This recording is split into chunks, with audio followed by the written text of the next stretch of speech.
하나님 감사합니다. 오늘도 새벽에 올려드리는 우리 예배를 받아주시고 은혜 내려 주옵소서. 예수님 이름으로 기도드립니다. 아멘. 322장입니다. 찬송가 322장.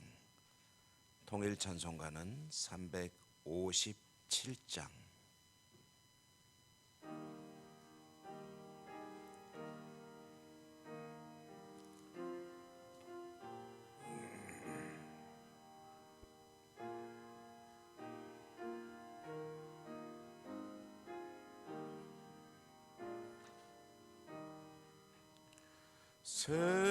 세상의 헛 신을 버리고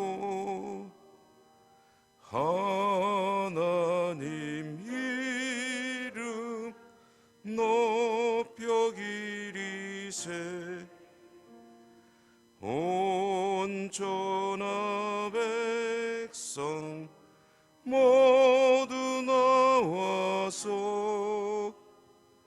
다같이 하나님만 섬기세.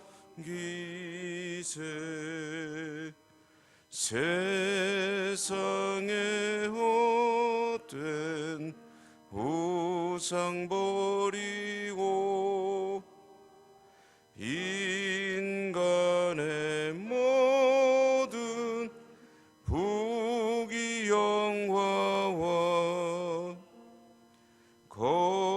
거짓과 불의 모두 버리고 온전히 하나님만 섬기세. 주님의 백성 서로 헤아려 시기와 미움 아주 버리고 하나님만을 홀로 섬기는 전국을 어서 이루어주소서. 아멘.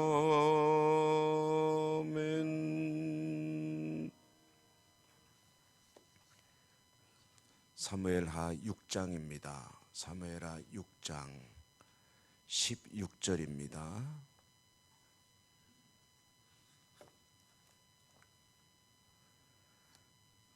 사무엘하 6장 16절에서 끝절 23절까지 교독합니다. 여호와의 괴가 다윗 성으로 들어올 때에 사울의 딸 미갈이 창으로 내다보다가 다윗 왕이 여호와 앞에서 뛰놀며 춤추는 것을 보고 심중에 그를 업신 여기니라. 여호와의 괴를 메고 들어가서 다윗이 그것을 위하여 친 장막 가운데 그 준비한 자리에 그것을 두매 다윗이 번제와 화목제를 여호와 앞에 드리니라. 다윗이 번제와 화목제 드리기를 마치고 만군의 여호와의 이름으로 백성에게 축복하고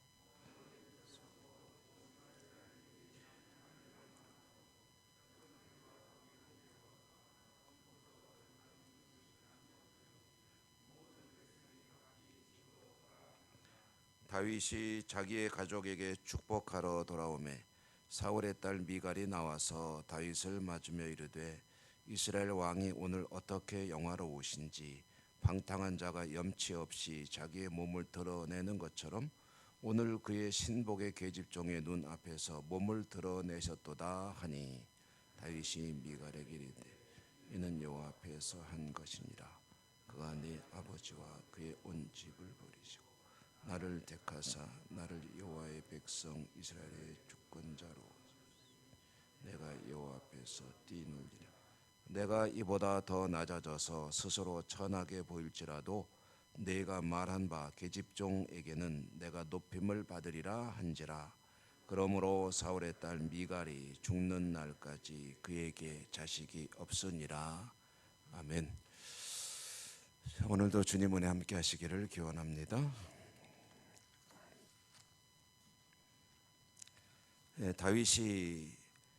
다윗성 예루살렘 성 자신의 이제 새로운 수도 도읍지를 결정하고 이제 성도 짓고, 그래서 그 이름을 다윗성이라고 한다.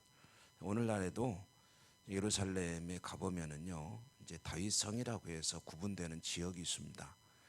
그리 넓지도 않지만은 이제 그 축대도 쌓고 그 상당히 그 당시로서는 짜임새 있게 이제 왕의 처소이자 한 나라의 이제 권력의 심장부라고 할 수 있겠죠.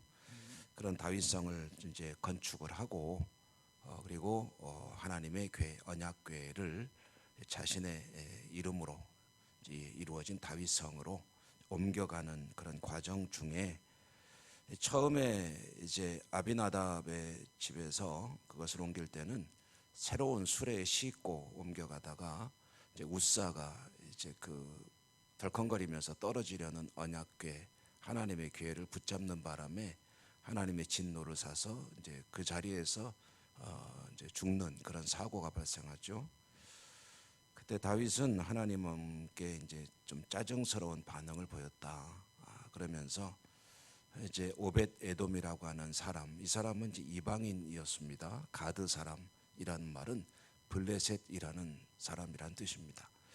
이 오벳 에돔의 집에다가 이제 그걸 갖다 팽개쳐 놔둔 거죠. 언약궤를. 그랬는데 이제 그 오벳 에돔의 집에 하나님께서 복을 주셨다 하는 소리를 들었습니다. 그 기간이 길지도 않았는데 그동안에 하나님께서 어떻게 복을 주셨는가 하는 것은 일종의 다윗으로 하여금 깨닫게 하시려는 것이었겠죠. 다윗은 그것을 보면서 다시 힘을 내서 하나님의 궤 언약궤를 자신의 성 다윗성으로 옮겨가는 것입니다. 그래서 이제 첫 번째와 다른 것은 두 번째는 옮기는 절차까지도 율법에 정해진 대로 하려고 노력을 했고, 또 출발하면서 도착할 때까지 하나님께 드려야 될 제사를 드리면서 이제 다윗이 앞에서 이제 인솔하기도 하면서, 그렇게 말하자면 다윗이 하나님 앞에 최대한 율법을 지키면서 정성스럽게 그리고 낮은 자세로 이렇게 언약궤를 옮겨가는 이야기입니다. 그래서 오늘 말씀에 보면 이제 다윗성으로 이제 무사히 도착을 한 거죠. 언약궤가 그렇게 들어올 때, 그때 이제 데려다 놓은 그 처음에 사울이 자기 딸을 주겠다고 했던 그 미갈이 그것을 광경을 내려다보고 있었다 하는 것은, 이제 미갈은 나와 있지 않고 집안에서 이렇게 지켜보고 있었다는 뜻이죠. 들어오는데 이때 다윗의 행동을 이렇게 주목하면서 쯧쯧하고서 이제 탄식을 하는 이야기입니다. 다윗이 그 제사를 지내는 것까지는 좋다. 그런데 왕으로서는 참 해서는 안 될 채통 없는 짓을 저지른다. 이게 미갈이 보는 관점이었습니다. 그 앞에서 춤을 추면서 이제 그 언약궤를 앞서서 이제 인솔해 가는데, 그 모습이 미갈이 볼 때는 한마디로 참 웃겼다는 거죠. 저 사람이 저기 왕이 저게 저 뭐 하는 거야, 이런 식으로 이제 생각을 한 거죠. 그리고 객관적으로 보더라도 그게 뭐 좋은 모습이 아닐 수는 있겠다 하는 생각을 합니다. 뭐 아무래도 이제 한 나라의 왕인데, 근데 오늘 이 성경을 통해서 보면 이제 다윗이 옷차려 옷 매무새도 흐트러지고 사람이 이제 말하자면은 이제 한마디로 우스꽝스럽게 된 거죠. 춤을 추고. 여러분 한번 상상해 보십시오. 왕이 기분이 좋아서 그랬겠지만, 즐겁고 기뻐서 그랬겠지만, 춤을 추다 보니까 옷도 흐트러지고 옷 매무새도 그렇고 그러면서 채통머리가 없이 그랬다 하는 그런 비판을 받지 않겠습니까? 어쨌든 이것이 이렇게 해서 이제 언약궤는 다윗성으로 도착하고, 미갈은 그것을 보면서 이제 못마땅해 하는 그런 장면인데요. 그런데 이제 이 이야기를 어떤 관점에서 보냐면, 하나님 앞에서 이와 같이 어린아이와 같이 춤추는 이 모습을 하나님은 어떻게 보시느냐 하는 것이 중요합니다. 여러분 이제 우리는 어차피 시선을 의식하며 살아가죠. 사람들의 시선을 의식합니다. 그런데 또 하나의 시선은 하나님의 시선이죠. 하나님께서 보시는 것과 사람들이 보는 것이 다 좋은 게 제일 좋을 겁니다. 하나님 보시기에도 좋고 사람들 볼 때도 좋으면 제일 좋죠.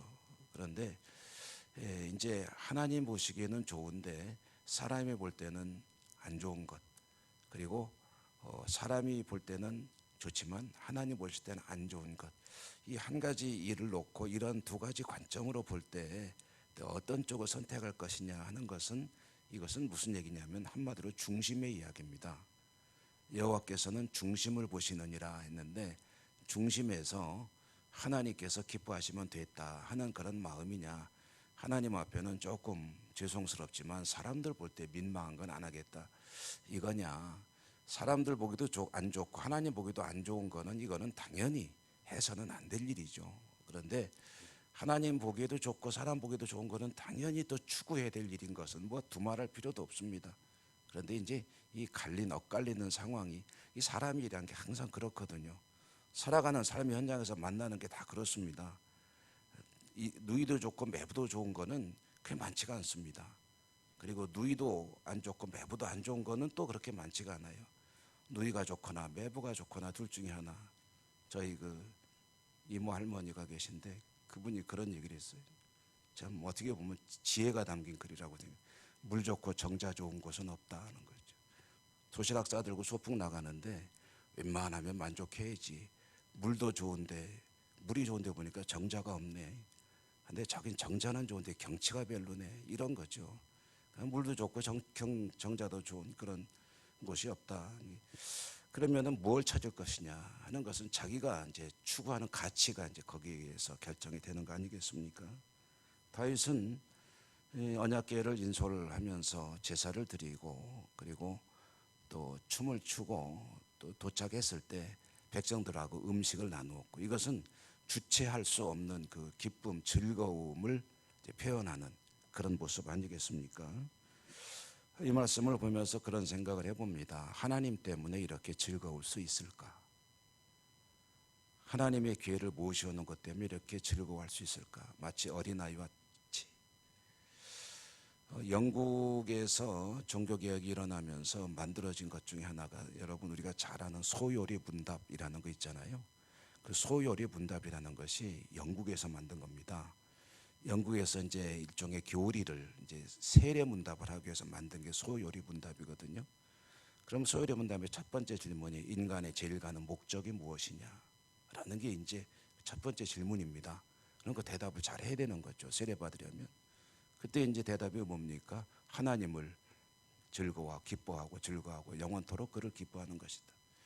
하나님 때문에, 이게 이제 쉽게 말하면 하나님 때문에 항상 즐겁고 행복하고 기쁘고, 그리고 하나님을 영화롭게 하는 것, 이것이 인생의 목적이다. 제일 가는. 여러분, 하나님, 우리 삶이 얼마나 여러 가지로 많은 일들이 있죠. 그런 가운데서 하나님 생각만 하면 울적하던 마음이 싹 그래도 가려 사라지고, 그리고 화나고 슬픈 마음들이 또한 사라지고, 이 마음 속에 즐거운 마음, 행복한 마음, 기쁜 마음이 점차 자리를 잡게 되고, 그리고 조금씩 마음이 이제 하나님 때문에 즐거운 방향으로 이제 바뀌어 갈 수 있느냐 하는 그런 이야기죠. 다윗은 그런 모습을 아주 여실히 보여주고 있죠. 하나님 때문에 즐겁다, 하나님 때문에 행복하다, 하나님 때문에 너무 좋다. 그러다 보니 춤을 추지 않을 수가 없고, 춤추다가 옷매무새가 좀 흐트러진들 어떠리. 하나님께서 내 이 모습까지도 즐겁게 받으신다면 얼마나 좋으랴. 나 너무 좋다. 이런 모습이 다윗의 중심인 거죠. 주님께서 말씀하셨죠. 천국은 이와 같이 어린아이들의 것이니라. 어린아이의 특징을 짚어볼 필요가 있습니다. 어린아이는 복잡하지 않습니다. 단순합니다. 그리고 자기가 좋아하는 것을 지어주면은 그것 때문에 행복해하죠. 어린아이와 같은 자라는 주님의 말씀 속에는 그런 뜻이 들어있지 않겠습니까? 주님이, 하나님이, 복음이, 하나님의 은혜가 생각하면은 다른 시름, 걱정, 근심이 잘 잠재워지고 마음에 다시 평강이 찾아오고 행복한 삶으로 돌아오게 되는 것. 여기 이제 대비되는 사람이 미갈이죠. 미갈은 하나님보다는 사람의 시선을 중요하게 보는 사람이죠. 아이고 저 왕이 저 제통없이 저게 뭐야. 다윗이 얼마나 하나님 때문에 즐겁고 행복한지는 고려하지 않고 저희 왕으로서 저게 저 뭐 하는 거야 라는 그것이 다 이제 미갈이라는 사람의 가치관이고 하나님이 그 중심을 보십니다. 그러므로 오늘 말씀 맨 마지막에 나오는 것은 일종의 그의 그런 하나님을 향한 자세에 대한 하나님의 일종의 징계라고 할 수가 있겠죠. 이스라엘 사람들에게 몇 가지 저주를 받은 것이라고 여겨지는 것들이 있습니다. 그 중에 하나가 그때 그랬습니다. 지금 그렇다는 얘기 아니고 그 당시에 그 사람들의 세계관이나 관점으로는 하나님께 저주받은 사람 할 때에 그 중에 하나가 이제 출산을 못하는 사람이 그렇다 이런 사고를 가지고 있었습니다. 그러니까 이것은 구약 성경이 말하고자 하는 건 뭐냐면 하나님께서 미갈로 인해서 이제 마음이 불편하시고 그를 징계하신다라는 것이죠. 그 이유는 뭡니까? 하나님이 아니라 하나님께서 기뻐하실 일을 하는 사람을 비판하는 그 자세가 이제 안 좋은 거죠. 여러분 저도 그렇습니다. 여러분도 그렇습니다. 이제 하나님 때문에 행복하고 즐겁고 여러 가지 근심 걱정 시름이 끊임없이 밀려오지만 하나님을 다시 마음속에 모셔드릴 때 그 모든 것들이 떠나가고 평강의 삶을 살아가는 우리 모두가 될 수 있기를 축복합니다. 은혜로우신 하나님 감사합니다. 오늘도 다윗 이야기를 읽었습니다. 하나님 앞에 하나님 때문에 모든 것을 이겨나갈 수 있는 사람의 이야기, 그리고 하나님 물론 소중하지만 그러나 그보다 더 중요한 것들이 있는 사람의 이야기 저희들이 읽었습니다. 늘 저희들은 다윗과 같이 이 믿음의 삶을 살 수 있기를 원합니다. 세상이 많이 어렵고 힘들고 복잡다단하지만 단순하게 오직 하나님 바라보며 하나님의 말씀과 뜻에 따라 늘 행복한 평강의 삶을 살아가기를 소망합니다. 오늘도 은혜 더해 주시고 축복해 주옵소서. 예수님 이름으로 감사하고 기도드립니다. 아멘. 하늘에 계신 우리 아버지, 아버지의 이름을 거룩하게 하시며 아버지의 나라가 오게 하시며 아버지의 뜻이 하늘에서와 같이 땅에서도 이루어지게 하소서. 오늘 우리에게 일용할 양식을 주시고 우리가 우리에게 잘못한 사람을 용서하여 준 것 같이 우리 죄를 용서하여 주시고 우리를 시험에 빠지지 않게 하시고 악에서 구하소서. 나라와 권능과 영광이 영원히 아버지의 것입니다. 아멘. 주신 말씀 속에 깨달은 바를 여러분의 기도의 제목으로 삼으십시오. 또한 개인의 소원들 그리고 우리가 함께 기도하는 여러 가지 간구들, 특별히 아픈 분들에 대한 기도, 암 투병하는 분들, 또 우리의 중보가 필요한 그런 환우들을 위해서 꼭 기도해 주시고요. 또 이제 임직식을 위해서도 기도해 주시고 이번에 임직하시는 분들이 하나님께 귀하게 충성 헌신하고 하나님 기뻐하시는 귀한 종들이 될 수 있도록 위해서 기도해 주시고 이 행사가 순조롭게 잘 진행되도록 기도해 주시고 여러 가지 또 교회 일들과 이 나라 민족으로 해서도 기도해 주시고 또 지구촌 해외 선교지와 재난당한 지역으로 해서도 기도해 주시고요. 다 같이 주여 한번 힘차게 부르고 기도하겠습니다. 주여